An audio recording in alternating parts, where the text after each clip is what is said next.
नमस्कार, दिन भर की बड़ी खबरों में आपका स्वागत है। मैं हूं आराधना। आज इस बुलेटिन में बात होगी एसआईआर पर फंसे चुनाव आयोग की, महाराष्ट्र में अपने ही जाल में उलझी बीजेपी की, देखेंगे दिल्ली में बुलडोजर एक्शन पर क्यों छिड़ा विवाद, बिहार में क्यों उपेंद्र कुशवाहा की पार्टी पर लटकी बंटवारे की तलवार, जानेंगे कैसे ट्रंप के नए बयान पर घिर गए PM Modi. Prime Minister Modi came to see me. Sir, may I see you, please? और बुलेटिन के आखिर में देखेंगे आवारा कुत्तों पर सुप्रीम कोर्ट में हुई सुनवाई को। लेकिन दिन भर की तमाम बड़ी खबरों से पहले एक नजर आज की सुर्खियों पर। यूपी सरकार का बड़ा फैसला, असिस्टेंट प्रोफेसर परीक्षा को निरस्त करने का दिया आदेश, परीक्षा में अनियमितताओं के चलते एक्शन। काफी विवाद के बाद आखिरकार बिहार में आयुष डॉक्टर नुसरत परवीन ने ज्वाइन की नौकरी, पटना सदर अस्पताल में तैनाती, नियुक्ति पत्र बांटते वक्त सीएम नीतीश ने खींचा था महिला डॉक्टर का हिजाब। सरकारी नौकरी में आरक्षण पर सुप्रीम कोर्ट का बड़ा फैसला, एक बार आरक्षण का लाभ लेने पर नहीं कर सकते जनरल सीट पर दावा, कहा मेरिट सबके लिए। वैष्णो देवी मेडिकल कॉलेज की एमबीबीएस की मान्यता रद्द, मुस्लिम छात्रों के एडमिशन पर हुआ था विवाद, स्टूडेंट्स दूसरे कॉलेजों में किए जाएंगे शिफ्ट।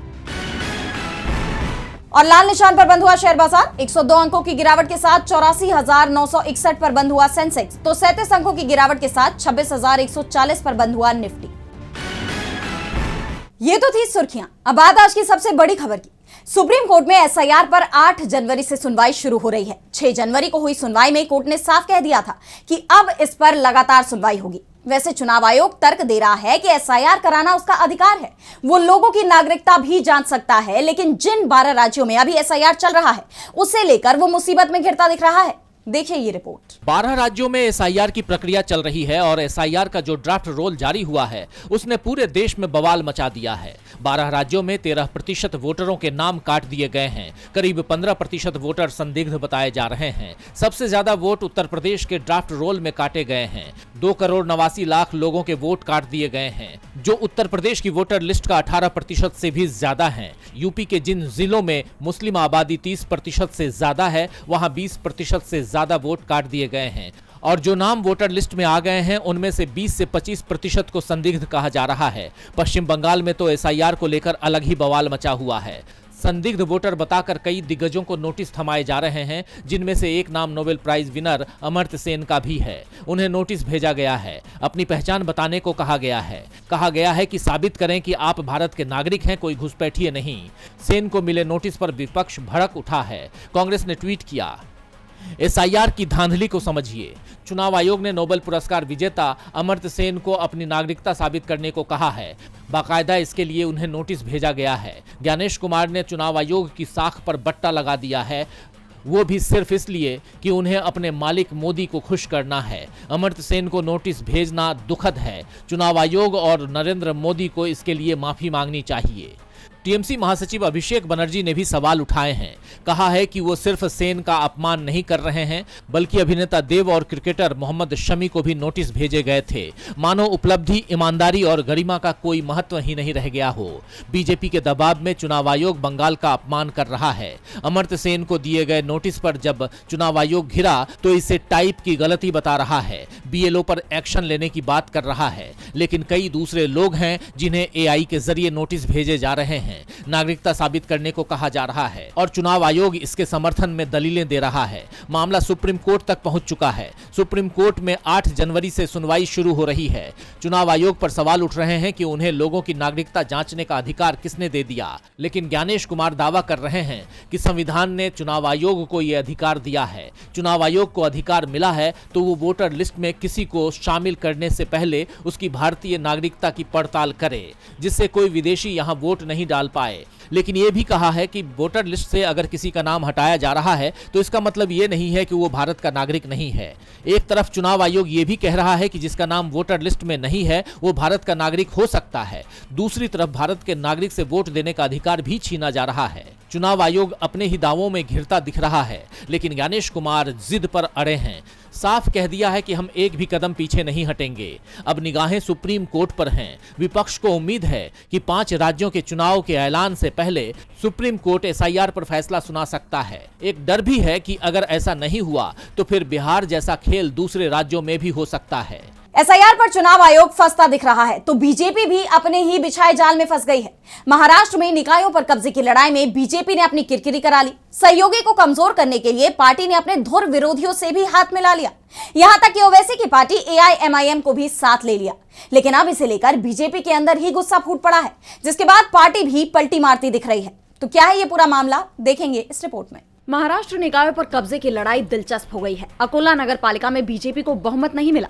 35 सदस्यों वाली अकोला नगर पालिका में बीजेपी को 11 सीटों पर जीत मिली। बहुमत के लिए 18 सदस्यों के समर्थन की जरूरत थी। यहां पर 5 सीट एआईएमआईएम को मिली थी और बीजेपी ने अपना चेयरमैन बनवाने के लिए एआईएमआईएम से गठबंधन कर लिया। निर्दलीय पार्षदों और एआईएमआईएम के समर्थन से अपना चेयरमैन बनवा लिया। तो वहीं अमरनाथ नगर पालिका में तो शिंदे की पार्टी के हाथ से कुर्सी छीन ली।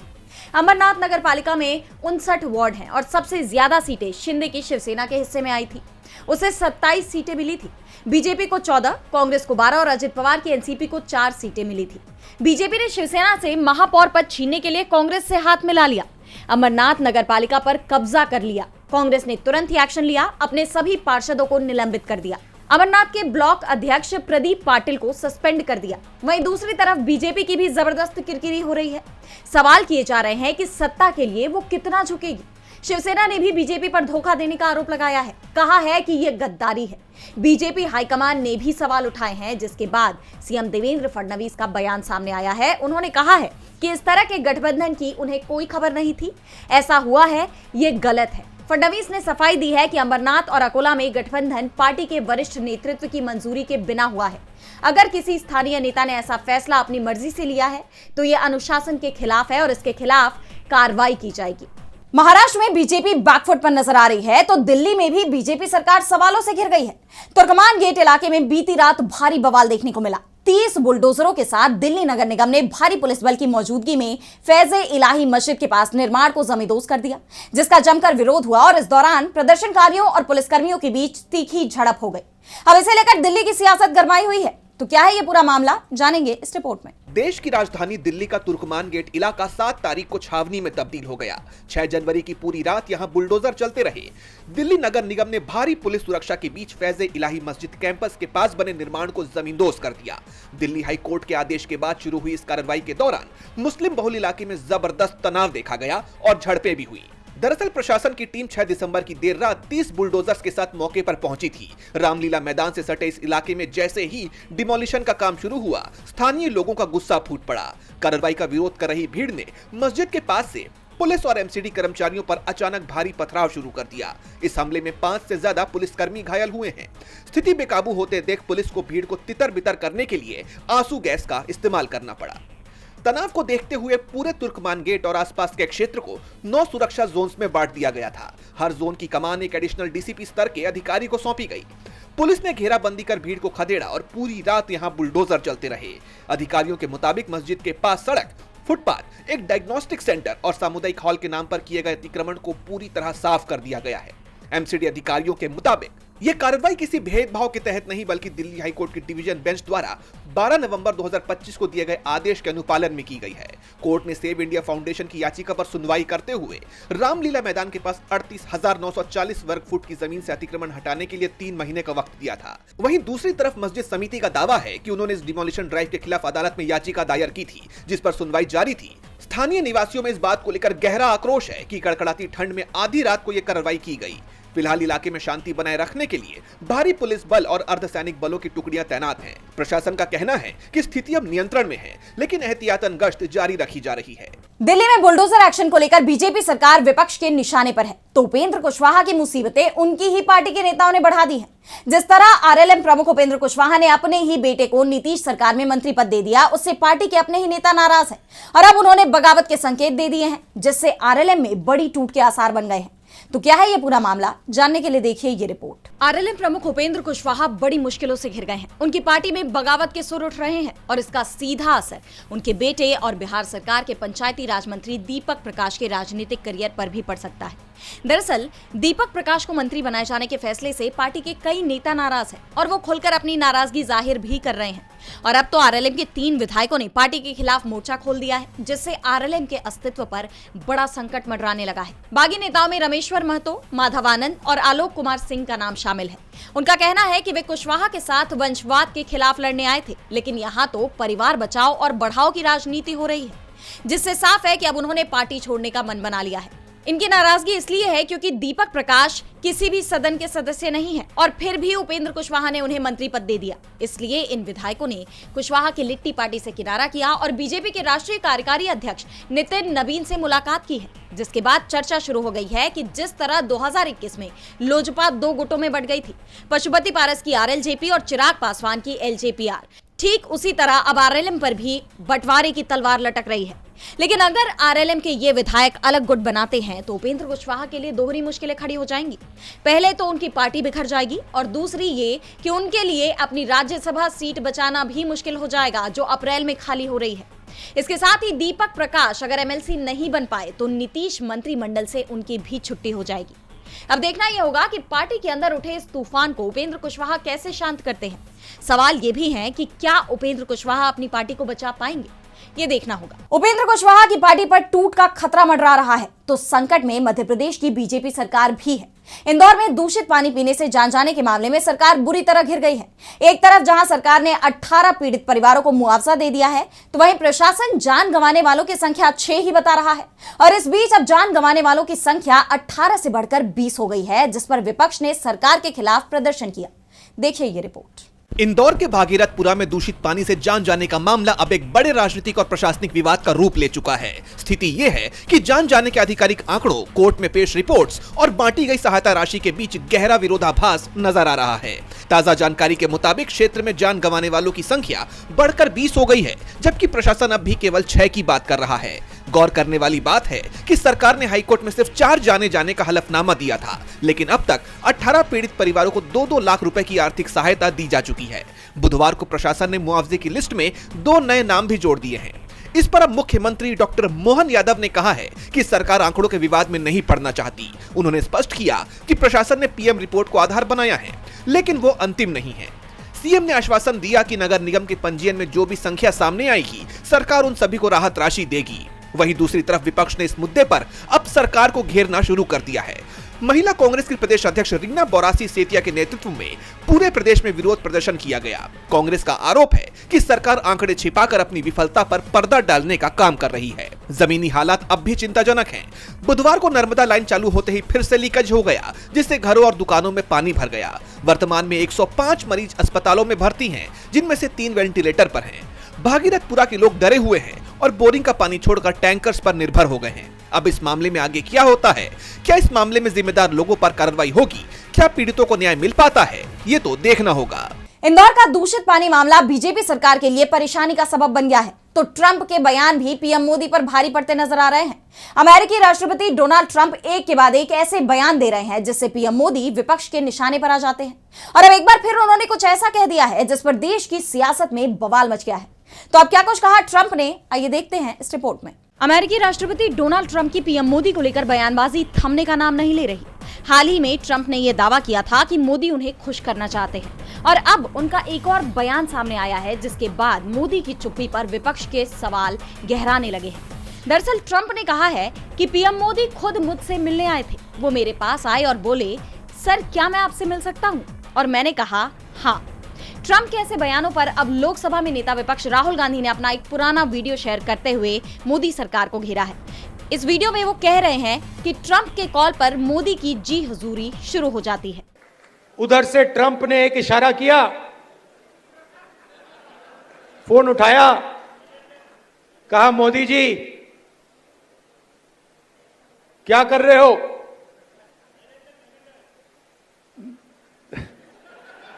नरेंद्र सरेंडर। कांग्रेस सांसद के इस बयान पर कहा जा रहा है कि वो सच कह रहे थे, यानी राहुल की बात आखिरकार सच साबित हुई। वहीं दूसरी तरफ कांग्रेस प्रवक्ता सुप्रिया श्रीनेत ने पीएम मोदी से ये मांग की है कि अगर ट्रंप के ये दावे झूठे हैं तो उन्हें इसका खंडन करना चाहिए और ट्रंप को करारा जवाब देना चाहिए। ये सारे दावे डोनाल्ड ट्रंप के हैं। अगर वो झूठ बोल रहे हैं तो प्रधानमंत्री मोदी उसका साफ स्पष्ट शब्दों में खंडन करें और कहें कि अमेरिकी राष्ट्रपति झूठ बोल रहे हैं। और अगर वो सच बोल रहे हैं तो नरेंद्र मोदी जी भक्तों को बरगलाने के लिए इस देश की कितनी और तौहीन कराइएगा। जैसा आप जानते हैं कि ट्रंप इन दिनों लगातार ये दावा कर रहे हैं कि मोदी उन्हें खुश करने में लगे हुए हैं, क्योंकि मोदी जानते हैं कि उन्हें खुश करना कितना जरूरी है। ट्रंप के इन बयानों पर पीएम मोदी की चुप्पी को लेकर कांग्रेस कई बार उन पर निशाना साध चुकी है और अब ट्रंप के इतने बड़े बयान पर मोदी की चुप्पी बरकरार रहने से विपक्ष को एक और मौका मिल गया है। विपक्ष मोदी से ट्रंप को जवाब देने की मांग कर रहा है। अब देखना होगा कि विपक्ष के लगातार इन हमलों के बाद मोदी ट्रंप को कोई जवाब देते हैं या नहीं। और बुलेटिन के आखिर में देखेंगे आवारा कुत्तों के मामले पर सुप्रीम कोर्ट में हुई अहम सुनवाई को। कोर्ट में सभी पक्षों ने अपनी अपनी दलीलें पेश की। कोर्ट ने सड़कों को कुत्तों से खाली रखने पर जोर दिया। लोगों की सुरक्षा के लिहाज से सुनवाई को काफी अहम माना जा रहा है। तो क्या कुछ हुआ सुप्रीम कोर्ट में सुनवाई के दौरान और किस नतीजे पर पहुंचा कोर्ट, जानेंगे इस रिपोर्ट में। सुप्रीम कोर्ट में आवारा कुत्तों से जुड़ी याचिकाओं पर बुधवार को जस्टिस विक्रमनाथ, जस्टिस संदीप मेहता और जस्टिस एनवी अंजारिया की बेंच ने सुनवाई की। इस दौरान अदालत ने साफ किया कि मामला सिर्फ कुत्तों के काटने तक सीमित नहीं है, बल्कि सार्वजनिक सुरक्षा और सड़कों पर होने वाली दुर्घटनाओं से भी जुड़ा है। सुनवाई के दौरान जस्टिस मेहता ने कहा कि स्कूल, कॉलेज और कोर्ट परिसर जैसी जगह सार्वजनिक सड़कें नहीं हैं, यहाँ कुत्तों की क्या जरूरत है। अदालत ने हाल ही की घटनाओं का जिक्र करते हुए बताया कि पिछले 20 दिनों में आवारा जानवरों की वजह से 2 जजों के साथ एक्सीडेंट हुए हैं, जिनमें से एक गंभीर रूप से घायल भी है। कोर्ट ने 2 टूक कहा कि रोकथाम इलाज से बेहतर है, सड़कों को कुत्तों से खाली रखना होगा। आइए एक बार इस मामले पर हुई सुनवाई में हर पक्ष की दलील पर नजर डालते हैं। पशु प्रेमियों की तरफ से पेश सीनियर वकील कपिल सिब्बल ने कहा कि CSVR मॉडल यानी कैप्चर, स्टेरिलाइज, वैक्सीनेट और रिलीज पर ध्यान देना होगा। कुत्तों को हटाने से समाधान नहीं होगा। मैं मंदिर जाता हूं, लेकिन मुझे कभी किसी कुत्ते ने नहीं काटा। इस पर बेंच ने जवाब दिया कि आप खुशकिस्मत हैं, लेकिन बाहर बच्चे काटे जा रहे हैं। वहीं सॉलिसिटर जनरल तुषार मेहता ने कहा कि गेटेड कम्युनिटी में रहने वाले लोगों को वोटिंग के जरिए यह तय करने का अधिकार होना चाहिए कि वो कुत्तों को कैंपस में चाहते हैं या नहीं। कल को कोई भैंस ले आएगा और कहेगा कि मैं पशु प्रेमी हूं। एक याचिकाकर्ता ने अपनी बेटी का उदाहरण देते हुए कहा कि हाउसिंग सोसाइटियों से कुत्तों को हटाना जरूरी है, क्योंकि बच्चे बाहर निकलने से डर रहे हैं। सुनवाई के दौरान सीनियर एडवोकेट के वेणुगोपाल ने चौंकाने वाले आंकड़े पेश किए। उन्होंने बताया कि भारत में कुत्तों की आबादी 5 करोड़ 25 लाख से ज्यादा है। इतने कुत्तों के लिए शेल्टर होम और खाने का खर्च करोड़ों में है, जबकि देश के हजारों स्कूल्स में बिजली और पानी जैसी बुनियादी सुविधाओं का अभाव है। एनिमल राइट एक्टिविस्ट ने कुत्तों की गणना और नसबंदी पर जोर दिया। इसके साथ ही कोर्ट ने उन राज्यों जैसे यूपी, एमपी, पंजाब को भी आड़े हाथों लिया, जिन्होंने अब तक इस मामले में हलफनामा दायर नहीं किया है। बहस अधूरी रहने के कारण मामले की अगली सुनवाई गुरुवार यानी 8 जनवरी को सुबह 10:30 बजे जारी रहेगी। तो आज इस बुलेटिन में इतना ही। आप देखते रहिए DB लाइव। नमस्कार।